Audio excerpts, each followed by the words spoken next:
والصلاة والسلام على نبی وآلہ وصحبہ وبارک وسلم۔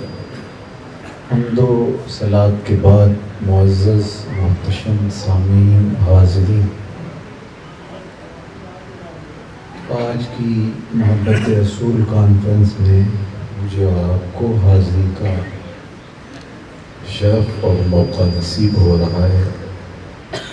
تھوڑے وقت کے لیے کچھ باتیں آپ کے سامنے رکھنے کے بعد اجازت چاہوں گا۔ اللہ تعالیٰ میری زبان پر کلمۃ الحق جاری فرمائے۔ محبت کا لفظ شعور سنبھلتے ہی آپ نے سماعت کیا ہوگا اور اس کی کیفیتوں سے کسی حد تک آگاہ بھی ہوئے ہوں گے۔ یہ ایک نور ہے جو قلب مومن کو ہدیت کیا گیا ہے۔ حضرت یحییٰ بن معاذ رضی اللہ تعالی عنہ فرماتے ہیں کہ محبت ایک ایسی قلبی کیفیت کا نام ہے جو لفظوں میں بیان نہیں ہو سکتی۔ لذت این میں نہ شناسی بخدا تا نہ چشی، جو اس کیفیت سے گزرتا ہے وہی اس کی لذتوں کا ادراک کر پاتا ہے۔ اور کسی کے لیے اپنا اختیار ترک کر دینا اور اس کی چاہتوں کے دائرے میں زندگی بسر کرنا محبت کہلاتا ہے۔ اپنی خواہش ترک کر دینا، اپنی آرزوؤں کی گردن پہ چھری پھیر دینا۔ تیرے ہدیاں سننا محبوبہ، میں کافر و ماجر میں ہوں۔ اپنی نفی کا نام محبت ہے، اپنے اختیارات کو کسی کے سپرد کر دینے کا نام محبت ہے، اپنی خواہشوں اور آرزوؤں کو ختم کر کے محبوب کی رضا میں گم ہو جانے کا نام محبت ہے۔ یہ واضح میں رکھیے گا کہ میں جس محبت کی کہانی لیے آپ کے سامنے حاضر ہوں وہ غرض سے آلودہ بےتاب خواہشات کا نام نہیں، وہ شہوتوں سے لتڑا ہوا غلیظ جذبہ نہیں جسے محبت کہا جائے۔ وہ انسانی صلاحیتوں کو زنگ آلود کرنے والی کیفیت نہیں۔ میں اس محبت کی بات نہیں کر رہا جس کے بارے میں اقبال نے کہا تھا، غالب نے کہا تھا، عشق نے غالب نکمہ کر دیا ورنہ ہم بھی آدمی تھے کام کے۔ استاد میر تقی میر نے کہا تھا، پھرتے ہیں میر خوار کوئی پوچھتا نہیں، اس عاشقی میں عزت سادات دی گئی۔ میں اس محبت کی کہانی نہیں بیان کر رہا جو عزت سادات بھی لے جاتی ہے، جو اچھے بڑے انسان کو نکمہ کر دیتی ہے، کسی کام کا چھوڑتی نہیں۔ میں اس محبت کی بات کر رہا ہوں جو پستیوں سے غلام زادے بلال حبشی کو اٹھاتی ہے اور اوج سریا کی بلندیوں تک پہنچاتی ہے۔ میں عزت نواز محبت کی بات کر رہا ہوں، میں ذرہ نواز محبت کی کہانی آپ کے سامنے رکھ رہا ہوں، بندہ نواز کی آپ کی داستان چھیڑنے جا رہا ہوں۔ یہ محبت آسمانی تحفہ ہے۔ اقبال نے کہا تھا، عروس شب کی زلفیں تھی ابھی نہ آشنا خم سے، ستارے آسمان کے بے خبر تھے لذت غم سے، قمر اپنے لباس نو میں بیگانہ سا لگتا تھا، نہ تھا واقف ابھی گردش کے آئینے مسلم سے، ابھی علم کام کے ظلمت خانے سے ابری ہی تھی مدینہ، حویدا تھی نگینے کی تمنا چشم خاتم سے، سنا ہے عالم بالا میں کوئی کیمیا گر تھا، صفا تھی جس کی خاک پا میں بھر کے ساغر جم سے، لکھا تھا عرش کے پائے پہ ایک اکسیر کا نسخہ، چھپاتے تھے فرشتے جس کو چشم روح آدم سے، نگاہیں تاب میں رہتی تھی لے کر کیمیا گر کی، وہ اس نسخے کو بھر کے جانتا تھا اسم اعظم سے، بڑا تصویر خانی کے بہانے عرش کی جائے، تمنا دلی بھر آئی آخر سائے پہن سے، پھرایا فکر اجزا نے اسے میدان کی مقام میں، چھپے گی کیا کوئی شے بارگاہ حق کے محرم سے۔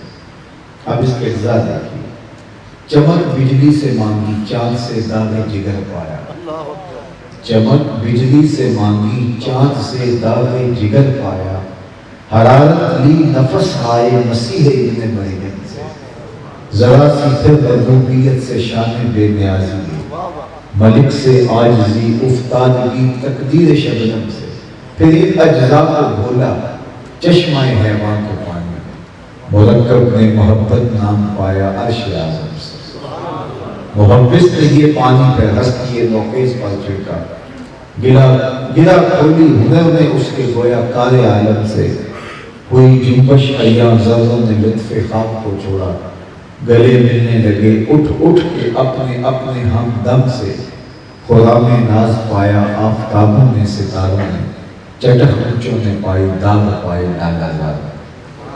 یہ آسمانی تحفہ ہے جو بندہ مومن کو ہدیت کیا گیا ہے، اور اللہ کی محبت کا تخم ہر شخص کے سینے میں رکھا گیا۔ کل مولود یولد علی الفطرہ فابواہ یہودانہ او یمجسانہ او ینصرانہ او کما قال النبی صلی اللہ علیہ وسلم۔ حکیم نیٹشے کے بارے میں اقبال نے کہا تھا، قلب مومن دماغش کافر ہے، اس کا دل مومن تھا لیکن دماغ کافر ہو گیا۔ لیکن صوفیہ فرماتے ہیں اس حدیث کا مستفاد یہ ہے کہ ہر پیدا ہونے والے کا دل مومن ہی ہوتا ہے، پھر حالات اس کو یہودی بنا دیتے ہیں، عیسائی بنا دیتے ہیں، مجوسی بنا دیتے ہیں۔ اور کافر کو آپ جانتے ہیں، کافر کو کافر کہتے ہی اس لیے ہے کہ وہ حق کو چھپاتا ہے۔ یہ کاشتکار ہے جو زمین کی کوپ کو کھود کر اس کے اندر بیج دبا کر اوپر سے مٹی ڈال دیتا ہے، اس کو بھی عربی میں کافر کہتے ہیں، چھپانے والے کو کافر کہا جاتا ہے۔ تو کافر کو کافر اس لیے کہا جاتا ہے کہ وہ جو تخم محبت الہی تھا، جو ایمان کا نور سینے میں رکھا گیا تھا، اس نے اس کو چھپایا ہے۔ تو ہر قلب کے اندر محبت کا جوہر رکھا گیا۔ اقبال نے اس کو اپنے لہجے میں کہا، شیشہ دہر میں مانند مائے ناب ہے عشق، روح خورشید ہے خون رگے مہتاب ہے عشق، دل ہر ذرہ میں پوشیدہ کثرت ہے اس کی، نور یہ وہ ہے کہ ہر شے میں جھلک ہے اس کی۔ ایکو بند کر دیا اچھا ہو گیا۔ تو ہر شے میں اس محبت کی کرشمہ سازیاں ہیں، اس محبت کی جلوہ سامانیاں ہیں۔ تو وہ محبت تقدس معاب محبت جو آج میرا اور آپ کا سرنامہ ہے، جس کی تلاش میں ہم رنگ و بو کے قافلے لے کے نکلے ہیں اور عقیدتوں کے کشکول لیے، اس محبت کی خیرات مالک کی چوکھٹ سے مانگنے کے لیے یہاں حاضر ہوا۔ تو وہ محبت جذبوں کو مہمیز لگاتی ہے، وہ صلاحیتوں کو اجاگر کرتی ہے، وہ اطاعت انقیاد فرما برداری کے جذبوں کی فراوانی کا ذریعہ بنتی ہے۔ اور جس محبت کی میں بات کر رہا ہوں، وہ محبت توڑتی نہیں بلکہ وہ محبت جوڑتی ہے۔ دنیا کی محبتیں توڑتی ہیں، ایک کے دو چاہنے والے آپس میں رقیب ہوتے ہیں کہ یہ میرا محبوب ہے، تم نے کیوں دیکھا، لڑائی کی نوبت آ گئی، قتل و غارت تک معاملہ جا پہنچا۔ ایک کے دو چاہنے والے رقیب ہوتے ہیں، لیکن جس بندہ نواز محبت کی کہانی ہم چھیڑے بیٹھے ہیں، اس میں ایک محبوب کے چاہنے والے اربوں انسان آپس میں حبیب ہوتے ہیں۔ یہ محبت رقابت پیدا نہیں کرتی، یہ محبت محبت پیدا کرتی ہے۔ دل بمحبوب حجازی بس آیا، اقبال کا لہجہ دیکھیے، دل بمحبوب حجازی بس آیا، زی جہت با یک دیگر پیوست آیا، چو گلے سز برگ مارا ہوں یکیز، او کے جانے ای نظاموں او یکیز، مست چشمے ساکیے بردہاستے ہیں، در جہاں مثل مئو بھی ناستے. یہ محبت وحدت کی علامت بنتی ہے، یہ بکھرے ہوئے کو جوڑتی ہے، یہ ایک امت واحدہ کی شکل میں نشرت کی ضامن بنتی ہے. جو حقیقی محبت اگر روح میں اتر جائے تو پھر کوئی توڑنے کی بدکاری نہیں کرتا. یہ فرقے بندیاں، یہ گروہ بندیاں، یہ امت پہلے ٹکڑے ٹکڑے ہو گئی. تو اگر محبت رسول کے ذریعے سے امت کو جوڑ نہیں سکتے تھے تو امت کو توڑنے کی بدکاری بھی نہ کرنا. محبت توڑنے کے لیے نہیں ہوتی، محبت جوڑنے کے لیے ہوتی. محبت وحدت کی علامت ہوتی ہے. دہر میں اس میں محمد سے اجالا کرنے کی ضرورت ہے دور موجود میں، نہ یہ کہ ہم مزید شکست و ریخت کا شکار ہو جائیں اور حصے بکھرے ہوتے چلے جائیں اور امت ٹکڑے ٹکڑے ہوتے چلی جائے. یہ میری میراث نہیں ہے، یہ آپ کی میراث نہیں، کسی اکیلے کی وراثت نہیں ہے کہ میں محبت کا ٹھیکیدار بن کے بیٹھ جاؤں اور باقی سب کو مسلمان ہی نہ سمجھوں. نہیں، بلکہ ایک میرا ہی رحمت پہ دعویٰ نہیں، شاہ کی ساری امت پہ لاکھوں سلام. میرے امام نے تمہیں یہ میسج دیا کہ تم توڑو نہ جوڑو. حضور کے نام پہ تو امت کو جمع کیا جا سکتا ہے، اتنی بڑی قوت ہے محبت. قوت عشق سے پست کو بالا کیا جا سکتا تھا، دہر اس میں محمد سے اجالا کیا جا سکتا تھا. لیکن جس محبت سے بکھرے ہوئے انسانوں کو ایک مرکز پہ لا کے جوڑا جا سکتا تھا، ہم اسی محبت سے انسانوں کو توڑنے لگے. اسی محبت سے ہم جو ہے وہ دیکھ کو شکست کا سامان کرنے لگے. اسی محبت سے ہم نفرتوں کے بیج بونے لگے، ایک دوسرے کی پگڑیاں پھاڑنے لگے، جھپے نوچنے لگے. محبت کا سبب یہ نہیں تھا. یہ دنیا کی محبتیں ہیں جو توڑتی ہیں. ایک کے دو چاہنے والے رقیب ہوتے ہیں. یا دنیا کی محبت ہے، ایک سیٹ ہے لیکن الیکشن لڑنے والے کئی ہیں اور لڑائی کی نوبت آ جاتی ہے. لیکن حضور کی محبت حبیب کا ہے. میری اور آپ کی سانچ کیا ہے؟ کوئی کاروباری میری آپ کی شراکت ہے، جواب نفی میں ہے. کوئی برادری کا ربط رشتہ ہے میرا آپ کے ساتھ، تو جواب نفی میں ہے. لیکن آپ کی آنکھوں کی پتلیوں پر لکھی ہوئی پیار کی تحریریں اور ایسے ہی میرے دل میں محبت کے جذبات آتے ہوئے، تو یہ تعلق قائم کیسے ہوا؟ یہ ایک ہی نام سے قائم ہوا، وہ نام محمد ہے. میرے استاد جھوم کے پڑھا کرتے تھے، محمد کی وساطت سے محبت تیری میری ہے. محمد کی وساطت سے محبت تیری میری ہے. محبت اصل ہے ان کی، نہ تیری ہے نہ میری. وہ محبت انسانوں کو جوڑتی ہے، توڑتی نہیں ہے. تقسیم کا من نہیں ہوتا. امت کو وحدت کی ضرورت ہے. نیل کے ساحل سے تا بہا کے کاش آج امت جڑ جائے اور وحدت کی لڑی میں پڑھ جائے. وَاعْتَصِمُوا بِحَبْلِ اللَّهِ جَمِيعًا وَلَا تَفَرَّقُوا. یہ میرا قول نہیں ہے، یہ اللہ کا فرمان ہے اور ہمارے نام ہمارے رب کا حکم نامہ ہے. لیکن ہم اپنے آپ پہ ضرور غور کیجئے گا. کسی کو پوسٹ کرنے کے بجائے ضرور اپنے اندر اتر کے دیکھیے کہ ہم کھڑے کہاں ہیں. تو محبت وحدت کی علامت بنتی ہے. سہیل روم سے آئے، سلمان فارس سے آئے، بلال حبشے سے آئے، ابو بکر عمر رضی اللہ تعالیٰ عنہما مکہ المکرمہ کے رہنے والے تھے، حضرت سعد مدینہ المنورہ کے رہنے والے تھے. فارسی سے پوچھا کہ آپ کا نام کیا ہے، باپ کا نام کیا ہے؟ تو کہنے لگے سلمان بن اسلام. کہا یہ کیا کہانی ہے؟ کہا مجھے 100 بار بھی پوچھو گے تو میں یہی جواب دوں گا، میں سلمان فرزند اسلام ہوں، میں اسلام کا بیٹا ہوں. تو یہ محبتیں ایک وحدت کی لڑی میں پرو دیتی ہیں. اچھا میں ایک اور بات کروں. یہ وہ محبت ہے جس کی کہانیاں ہم چھیڑے ہوئے ہیں. یہاں بے وفائی کا تصور بھی نہیں ہوتا. محبتیں کہتے ہیں ناکام بھی ہو جاتا ہے. ہم دنیا پہ سنتے ہیں محبتیں ناکام بھی ہو جاتی ہیں، بے وفائیاں بھی ہو جاتی ہیں. وہ ایک گاڑی کے پیچھے لکھا تھا صنم بے وفا. تو میں نے اپنے دوستوں سے پوچھا کہ یہ کیا لکھا ہے؟ تو کہتے ہیں جناب آپ بتائیے. میں نے کہا یہ تحریری احتجاج ہے. کسی نے کسی سے پیار کیا ہوگا لیکن بے وفائی کا داغ لیے اب یہ احتجاج کر رہا ہے، تحریری احتجاج. میں نے کہا صاحب نے پیار اس سے کیا جس نے بے وفائی کر دی. آپ مجھے اس چوکھٹ پہ لے چلوں جو ہاتھ پکڑتے ہیں تو حشر کے دن بھی نہیں چھوڑتے. یہ بندہ نواز عشق ہے. یہاں وفا ہی وفا ہے, یہاں بے وفائی کا تصور بھی نہیں کیا جا رہا. ایسی محبت کیوں نہیں کریں گے کہ جس محبت میں وفا ہی وفا ہے.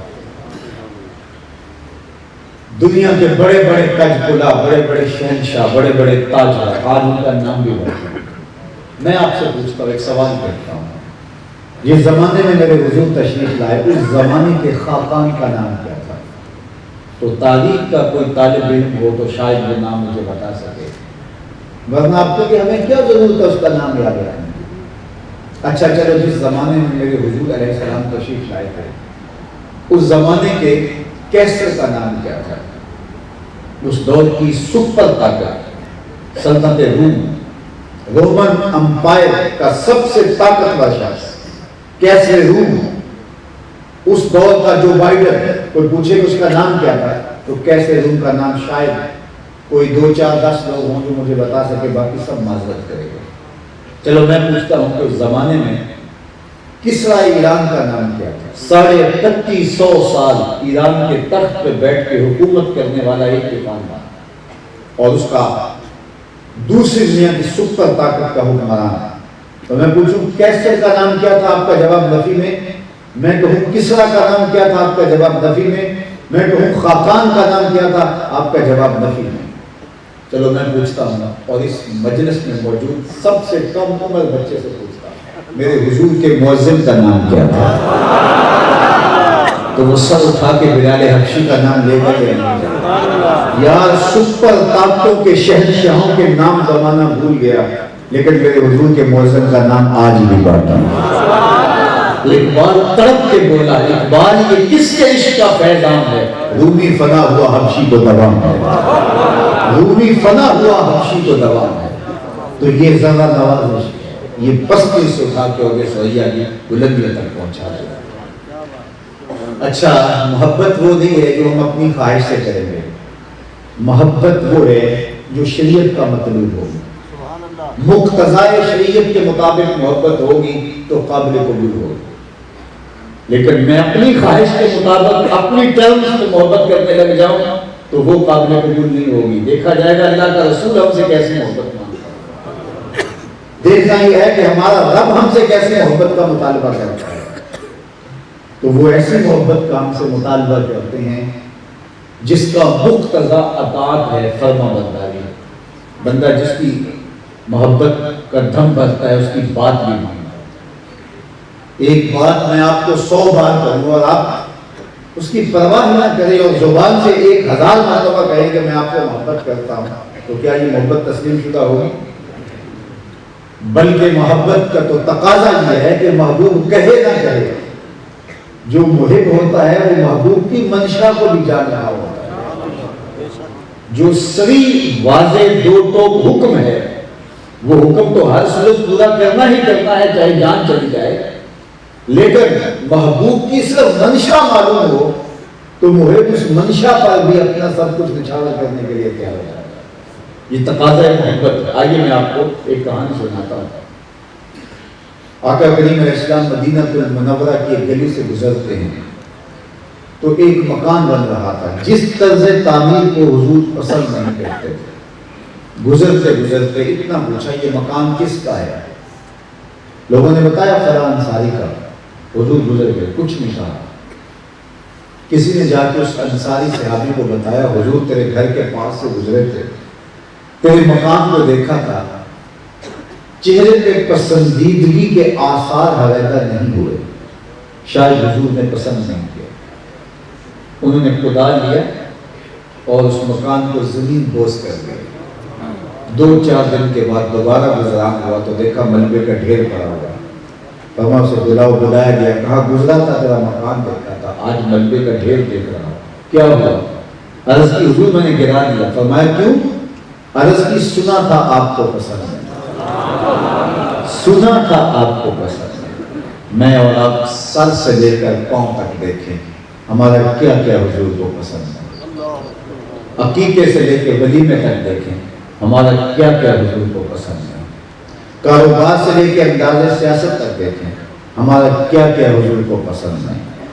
نجی زندگی سے لے کے انداز معاشرت تک دیکھیں ہمارا کیا کیا حضور کو پسند ہے۔ ایک صحابی ایک عرصے کے بعد مدینہ المنورہ آئے اور آ کے حضور کو سلام کیا، آقا نے اعراض کر دیا، رخ پھیر کے، وہ سمجھے اتفاقاً ہو گیا، تو حضور نے رخ پھیر کے جدھر کیا وہ ادھر سے جا کے حضور کو سلام کر دیا، تو آقا کریم علیہ السلام نے جا کے جب اس نے جا کے ادھر سے سلام کیا تو حضور نے پھر رخ پھیر دیا۔ اب انہیں یقین ہو گیا کہ حضور ناراض ہے، لیکن انہیں یہ سمجھ نہیں آ رہی تھی کہ حضور کی ناراضگی کا سبب کیا ہے۔ ہمارا بڑا بزرگ باپ شیخ مرشد مربی ناراض ہو جائے اور ہمیں سمجھ نہ آ جائے تو الٹا ہم بدزن ہو جاتے ہیں کہ کوئی وجہ بھی نہیں ہے، لیکن وہ صحابی صحابہ سے پوچھتے پھر رہے کہ حضور مجھ سے ناراض ہیں، مجھے سمجھ نہیں آئی کیا وجہ ہے ناراضگی کی، تم کچھ بتا سکتے ہو کیا وجہ ہو سکتی ہے؟ تو انہوں نے غور کیا، کہا تو نے یہ جو سونے کی انگوٹھی پہن رکھی ہے شاید ناراضگی کا سبب یہ ہے۔ آقا کریم اس کو منع فرما چکے، آتش دوزخ کا انگارہ قرار دیا۔ ان الذهب والفضة حرام لذکور امت کے مردوں کے لیے سونا چاندی حرام قرار دے دیا گیا، شاید حضور کی ناراضگی کا سبب یہ ہو۔ وہ آگے بڑھے، انگوٹھی اتار کر کے حضور کو پیش کرتے ہوئے کہا، حضور کیا اس وجہ سے ناراض ہیں؟ یہ رہی۔ آقا کریم نے انگوٹھی پکڑی اور یہ پھینک دی۔ ناراضگی کا سبب بھی یہی تھا۔ صحابہ بیٹھ گئے، وہ بھی بیٹھ گیا، مجلس چلتی رہی، مجلس اختتام کو پہنچی، واپس لوگ پلٹنے لگے تو وہ بھی جانے لگے، تو کسی نے ان کو پکڑ کے کہا وہ انگوٹھی تو اٹھا لو، شرعاً تم نہیں پہن سکتے لیکن تمہاری بیوی تو پہن سکتی ہے، قیمتی دھاگا اٹھا لو۔ تو صحابی نے جو جواب دیا سنی، اس نے کہا واللہ لا آخذہ ابدا وقد طرحہ رسول اللہ صلی اللہ علیہ وسلم، اس نے کہا اللہ کی قسم اس انگوٹھی کو میں کبھی نہیں اٹھاؤں گا جس کو میرے حضور نے پہن لیا۔ سونا ہے، چاندی ہے، ہیرا ہے، موتی ہے، لال ہے، پکھراج ہے، نیلم ہے، کچھ بھی ہے پڑا نہیں اٹھاؤں گا۔ وقت طرحہ رسول اللہ، اس کو میرے حضور نے پہن لیا۔ اب میں اور آپ دیکھیں، ہم کوئی ایسی عادت تو نہیں اٹھائے پھر رہے جس کو حضور نے پہن لیا، کوئی ایسی رسم تو نہیں اٹھائے پھر رہے جس کو حضور نے پہن لیا، کوئی ایسا رویہ تو نہیں اٹھائے پھر رہے جو حضور نے پہن لیا، کوئی ایسا انداز تکلم تو نہیں اٹھائے پھر رہے جس کو حضور نے پہن لیا، نشست و برخاست کا کوئی ایسا ڈھب تو نہیں اختیار کیے ہوئے جس کو حضور نے پہن لیا۔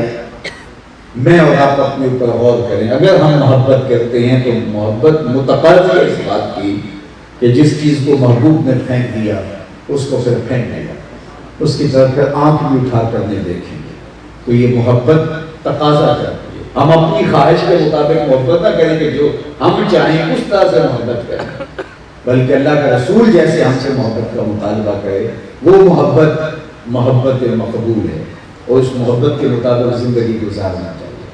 اللہ کے محبوب علیہ السلام نے اپنی وضو فرمانے لگے تو حضور علیہ السلام کہ وضو کے پانی کو صحابہ زمین پر نہیں گرنے دیتے، بلکہ اس غسالے کو اپنے ہاتھوں پہ لیتے ہیں اور اپنے چہروں پر مل جاتے ہیں، اور جنہیں وہ گیلے ہاتھ اور وہ پانی میسر نہیں آتا، وہ صحابہ کے گیلے ہاتھوں سے ہاتھ رگڑ کے اپنے چہروں پر مل دیتے ہیں۔ جنہ اکھیاں دل پر بٹھیا وہ اکھیاں ہی تک رہی ہیں، جنہ اکھیاں دل پر بیٹھا وہ اکھیاں ہی تک رہیاں، تو ملے کا ساجن ملیا ان آساں ہی لگ رہے۔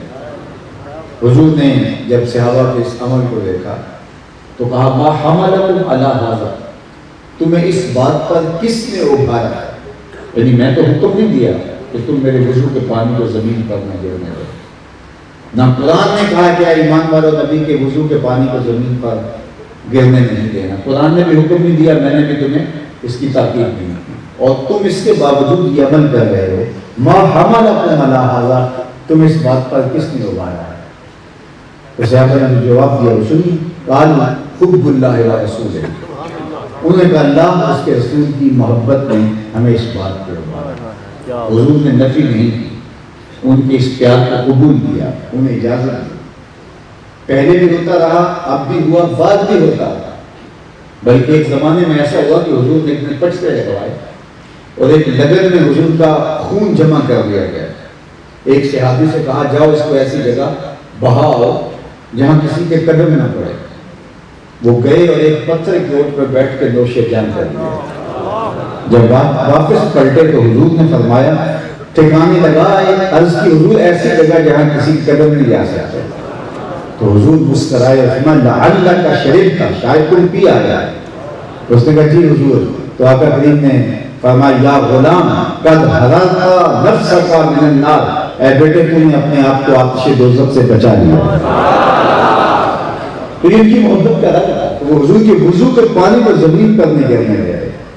تو آقا کریم نے فرمایا ما حملکم علی ھذا، تمہیں اس بات پر کس چیز نے ابھارا؟ انہوں نے کہا حب اللہ و رسولہ، اللہ اور اس کے رسول کی محبت میں۔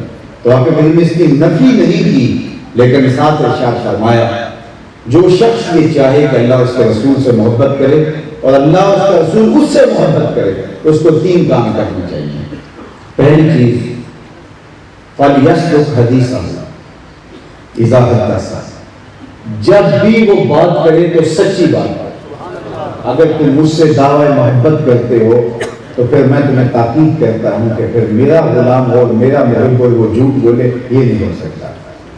دوسری بات ارشاد فرمائی کہ جب اس کے پاس امانت رکھی جائے تو اس میں خیانت نہ کرے۔ اور تیسری بات ارشاد فرمائی تمہاری ہمسائیگی میں کوئی آ بسے تو اس ہمسائیگی میں آپ بسنے کے نتیجے میں وہ آپ سے بہت آسودہ رہے، یعنی آپ ہمسائیگی کا حق ادا کریں۔ اگر تم میرے سے محبت کرتے تو تمہیں یہ 3 کام کرنے پڑیں گے۔ سب سے پہلی سچی بات ہمیشہ سچ کرنی، جھوٹ نہیں بولنا۔ پوچھا گیا مومن بزدل ہو سکتا ہے؟ نہیں کہا بہادر ہوتا ہے، لیکن ہو سکتا ہے کبھی اس سے بزدلی بھی ہو جائے، آخر بشر ہی تو ہے۔ پھر پوچھا گیا کہ مومن کنجوس ہو سکتا ہے؟ فرمایا نہیں، مومن سخی ہوتا ہے، لیکن ہو سکتا ہے کبھی اس سے بخل بھی ہو جائے۔ تیسری بات حضور سے پوچھی گئی مومن جھوٹا ہو سکتا ہے؟ فرمایا جھوٹا نہیں ہو سکتا، یہ طے ہے۔ بخل ہو سکتا ہے اس سے، بلکہ حضور نے فرمایا کہ جب کوئی بندہ صاحب اولاد ہو جاتا ہے تو اس کے اندر 2 خامیاں آ جاتی ہیں، مبخلۃ مجبنۃ، اولاد تھوڑا تھوڑا بخیل بھی بنا دیتی ہے، تھوڑا تھوڑا بزدل بھی بنا دیتی ہے۔ اولاد نہیں ہوتی تو بندہ جو ہے وہ اور طرح سے آگے بڑھتا ہے، اولاد کے بعد پھر تھوڑا سا بچوں کو سوچنے لگتا ہے، اس طرح کھلا خرچ کرتا ہے، اولاد ہو تو پھر ان کے لیے کچھ سوچنے لگ جاتا ہے۔ تو مبخلۃ مجبنۃ، اولاد تھوڑا سا بخیل بھی کر دیتی ہے، تھوڑا سا کنجوس بھی بنا دیتی ہے اور تھوڑا سا بزدل بھی بنا دیتی ہے، لیکن کہا کہ جھوٹا نہیں ہو سکتا۔ تو یہ مومن کی زندگی ہے۔ میرے استاد فرمایا کرتے تھے کہ حضور کی محبت کا دعویٰ رکھنے والوں یہ نہ ہو کہ لوگ تمہیں پوچھیں تم کون ہوتے ہو اور تمہیں بتانا پڑے جناب ہم مسلمان ہوتے ہیں، ہم غلام رسول ہوتے ہیں، دیکھو ہم عاشق رسول کا ٹائٹل یہ کرتے ہیں۔ آپ فرمایا کرتے تھے صاحب نہ کسی کو پوچھنے کی نوبت آئے اور نہ تمہیں بتانے کی ضرورت ہو، تم دور سے چلے آ رہے ہو، لوگ کہیں وہ دیکھو حضور کا غلام آ رہا ہے، تمہاری وضاحت، تمہارا طرز زندگی، انداز معاشرت بتائے تم حضور کے غلام۔ لیکن جب تم نیڑے آ جاؤ تو پھر بھی پتہ چلے کہ تم حضور کے غلام ہو۔ یہ نہیں کہ تم دور دور سے عاشق رسول دکھائی دو، غلام محمد صلی اللہ علیہ وآلہ وسلم دکھائی دو، دور سے تم پکے سچے سونے مسلمان لگے، لیکن جب قریب آؤ تو کچھ اور نکلو۔ جب تم سے کوئی کاروبار کر کے دیکھے، جب تم سے کوئی رشتہ داری کر کے دیکھ لے، کوئی ادھار کر کے دیکھے، تمہاری ہمسائیگی میں آپ سے، پھر پتہ چلے کہ دور دور سے تو اچھا مسلمان لگتا تھا، قریب آیا تو کچھ اور نکلا۔ اس کے لہجے میں یوں تو برف کی دیکھ کر جو چھو کے دیکھا تو ہاتھ جل گئے۔ یہ نہیں کہ تم دور سے اچھے انسان لگو اور قریب آؤ تو کچھ اور لگو، نہیں، تم دور سے دکھائی دو تو پتہ چلے کہ یہ حضور کا غلام ہے، لیکن جب نیڑے آئے تو پھر بھی پتہ چلے کہ حضور کے عاشق ایسے ہوا کرتے ہیں۔ تمہارے بدن سے حضور کے پیار کی خوشبو آئے، تمہاری عادات سے حضور کے رویوں کی خوبصورتی دکھائی دے، تمہارا اٹھنا بیٹھنا، تمہاری وضاحت، تمہارا انداز معاشرت، تمہارا طرز زندگی بتائے کہ حضور کے عاشق ایسے ہوا کرتے ہیں۔ تو آئیے میں اور آپ اپنی زندگیوں کو حضور علیہ السلام کے طریقے کے مطابق ڈھالیں۔ محبت کا دعویٰ، محبت کا اعلان، محبت کا اظہار یہ بڑی اچھی چیز ہے، لیکن ہر دعویٰ دلیل مانگتا ہے، اور پوری زندگی اگر اس کی دلیل بن جائے اور ہمیں جو دعوی محبت رکھتے ہیں وہ صرف ہمارے ظاہری بشرے پر ہی اس کا اظہار نہ ہو، بلکہ ہمارے باطن میں بھی اس محبت کے جو ہے وہ دلائل موجود ہو، دور سے دیکھ کر کے بھی تو ہمیں کہے کہ حضور کا غلام ہے، اور قریب سے دیکھ کر کے بھی کہے کہ یہ حضور کا غلام ہے، اور حضور کے توقع اس طرح کے ہوا کرتے ہیں۔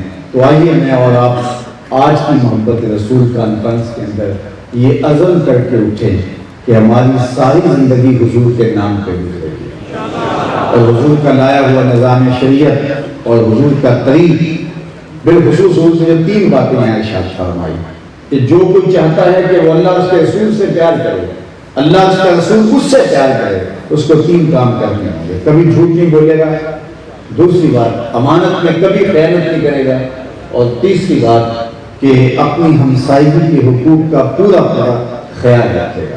اگر ہم ان 3 امور کو حضور کی منشا کے مطابق، حضور کے بتائے ہوئے طریقوں کے مطابق اختیار کرتے ہیں تو ایک صالح معاشرت کی تشکیل کے لیے ہم اپنا کردار پیش کر سکتے ہیں۔ یہ 3 وہ چیزیں ہیں جو ایک اچھے معاشرے کے بنیادی خط و خال ہیں اور ایک اچھے معاشرے کی تشکیل کا لازمہ ہے۔ تو آئیے میں آپ کی عزم کر کے آج کے اس اجتماع سے اپنے گھروں کو پلٹے کہ ہم اللہ کی مخلوق کے لیے بہت ہی نرم دل ہوں گے، اور ان کے ساتھ سچائی کے ساتھ برتاؤ ہمارا رویہ ہوگا، اور ہم اپنے رویوں کی خوبصورتی کے ساتھ حضور کے دین کا پیغام لوگوں تک پہنچائیں گے۔ ہمارا اٹھنا بیٹھنا، ہماری وضاحت، ہمارا طرز زندگی، انداز معاشرت حضور علیہ السلام کی محبت کی گواہی ہوگی۔ وآخر دعوانا ان الحمدللہ رب العالمین۔ الحمدللہ رب العالمین والصلاة والسلام علی اشرف الانبیاء والمرسلین۔